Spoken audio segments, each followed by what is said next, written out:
بسم اللہ الرحمن الرحیم۔ السلام علیکم ورحمۃ اللہ وبرکاتہ۔ میری پیاری بہنوں، پچھلی ویڈیو میں ہم نے سیکھا کہ وضو دراصل کیا ہے، اس کی روحانی حقیقت کیا ہے اور عورت کے لیے وضو کیوں اتنا ضروری ہے۔ آج ہم وضو کے مکمل مسائل کو تفصیل سے سمجھیں گے تاکہ ہم نے صرف وضو کریں بلکہ سنت کے مطابق صحیح طریقے سے وضو کریں۔ یاد رکھیں، وضو ایمان کی علامت ہے اور نبی صلی اللہ علیہ وآلہ وسلم نے فرمایا، جو وضو مکمل نہیں کرتا اس کی نماز مکمل نہیں۔ ابو داؤد۔ اسلام میں وضو صرف ایک عبادت نہیں بلکہ ایک روحانی سکون اور جسمانی پاکیزگی کا بہترین ذریعہ ہے۔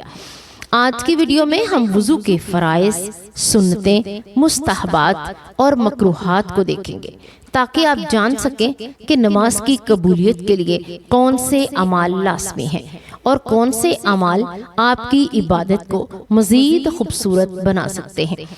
اس کے ساتھ ہم یہ بھی جانیں گے کہ وضو ٹوٹنے والی چیزیں کون کون سی ہیں اور انہیں کیسے پہچانا جا سکتا ہے تاکہ آپ کی عبادت ہمیشہ صحیح اور مکمل ہو۔ خواتین کے لیے خاص باتوں جیسے میک اپ، نیل پالش، وضو کے بعد کپڑے بدلنا اور بالوں کا مسح پر تفصیل سے روشنی ڈالیں گے تاکہ ہر عورت آسانی سے اور آرام سے وضو کر سکے اور صفائی اور پاکیزگی قائم رکھ سکے۔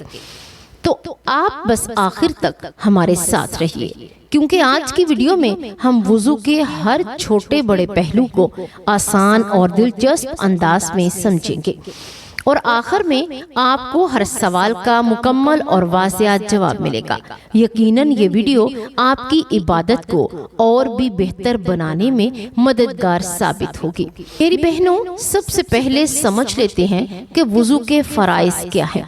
اسلام نے وضو کے 4 بنیادی فرض بیان کیے ہیں جو کہ قرآن پاک کی سورت المائدہ آیت نمبر 6 میں بیان ہوئے ہیں۔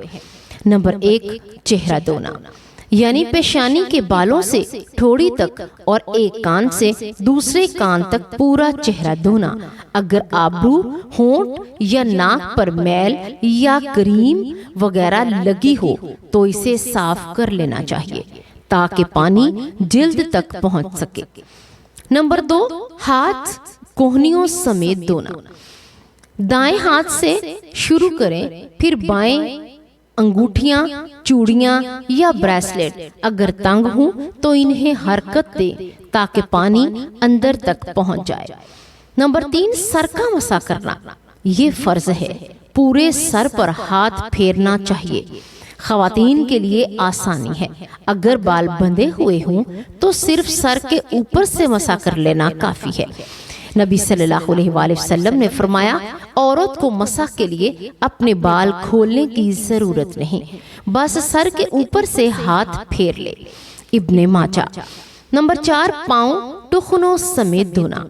پاؤں کے ہر حصے پر پانی پہنچنا چاہیے۔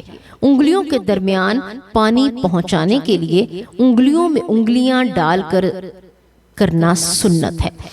یہ 4 فرض ہیں، اگر ان میں سے کوئی ایک بھی رہ جائے تو وضو نہیں ہوتا۔ اب آتے ہیں وضو کی سنتوں کی طرف، یعنی وہ کام جو نبی صلی اللہ علیہ وآلہ وسلم وضو میں کیے کرتے تھے اور جن پر عمل کرنے سے وضو کامل، مکمل اور بابرکت ہو جاتا ہے۔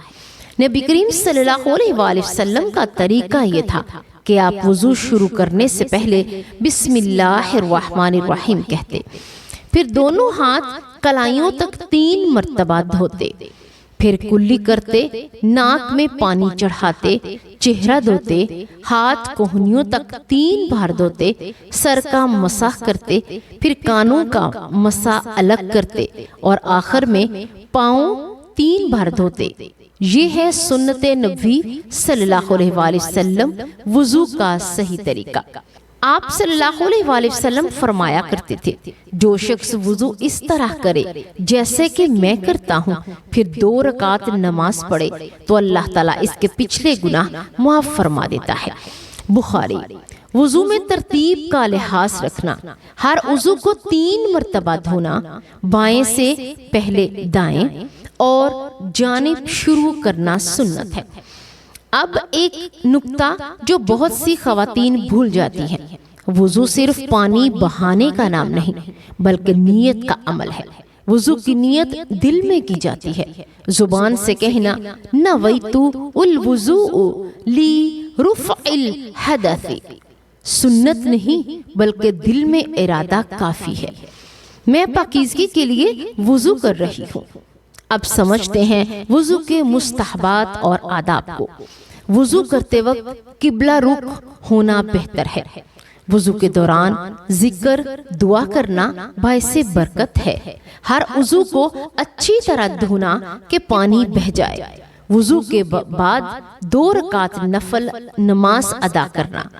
نبی کریم صلی اللہ علیہ وآلہ وسلم نے فرمایا جو وضو کرے اور وضو کے بعد 2 رکعت خلوص دل سے پڑھے اس کے پچھلے گناہ بخش دیے جاتے ہیں۔ مسلم شریف۔ وضو مکمل ہونے کے بعد یہ دعا پڑھنا سنت ہے۔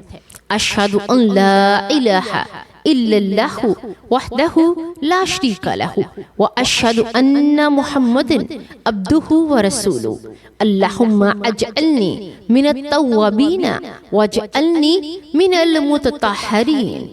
میری بہنوں، اب ایک اہم بات وضو ٹوٹنے والی چیزیں، یعنی وہ امور، وہ کام جن کے بعد وضو دوبارہ کرنا لازم ہے۔ نمبر 1، پیشاب، پخانہ یا ہوا کا نکلنا۔ نمبر 2، گہری نیند جس میں ہوش ختم ہو جاتے ہیں۔ نمبر 3، خون یا پیپ کا بہنا جو بہہ کر نکل جائے۔ نمبر 4، کہہ کا منہ بھر کر آنا۔ نمبر 5، حیض یا نفاس کا شروع ہونا۔ نمبر 6، شوہر یا کسی غیر محرم کو شہوت سے چھونا اگر شہوت محسوس ہو۔ یہ سب وضو توڑ دیتے ہیں، البتہ کپڑے بدلنے، بال سنوارنے یا دوپٹہ ہٹانے سے وضو نہیں ٹوٹتا۔ بہت سی خواتین یہ سمجھتی ہیں اگر کپڑے بدل لیے تو وضو ٹوٹ گیا، ایسا نہیں۔ وضو صرف اسی وقت ٹوٹتا ہے جب کوئی شرعی سبب پیدا ہو۔ اب بات کرتے ہیں چند خاص مسائل پر جو صرف خواتین سے متعلق ہے۔ نمبر 1، نیل پالش کا مسئلہ۔ اگر نیل پالش ناخنوں پر لگی ہے تو وضو نہیں ہوتا کیونکہ پانی ناخن تک نہیں پہنچتا۔ وضو سے پہلے اسے اتارنا ضروری ہے۔ البتہ وضو پرمیبل نیل پالش کے دعوے اکثر غلط ہیں، ان پر اعتماد نہ کریں جب تک کہ شرعی ماہر فتویٰ نہ دے۔ نمبر 2، میک اپ یا فاؤنڈیشن۔ اگر چہرے پر ایسی کریم یا بیس لگی ہے جو پانی روک دیتی ہے تو وضو نہیں ہوتا، البتہ عام پاؤڈر یا ہلکی کریم سے وضو ہو جاتا ہے۔ نمبر 3، سر کا مسح اور بال۔ عورت کے لیے پورے سر پر مسح کرنا فرض نہیں بلکہ صرف اتنا کہ سر کے اوپر سے ہاتھ گزار لیا جائے۔ اگر بال بندھے ہوں تو کھولنے کی ضرورت نہیں۔ نمبر 4، وضو کے بعد بال سنوارنا یا دوپٹہ بدلنا، یہ وضو نہیں توڑتا۔ نمبر 5، عورت کا بچے کو دودھ پلانا، اس سے بھی وضو نہیں ٹوٹتا۔ نمبر 6، آنکھوں میں آنسو آنا یا چہرہ پسینے سے تر ہو جانا، ان میں سے بھی وضو نہیں ٹوٹتا۔ میری پیاری بہنوں، وضو کے وقت دل میں یہ احساس ہونا چاہیے کہ میں اپنے رب کے سامنے حاضر ہو رہی ہوں۔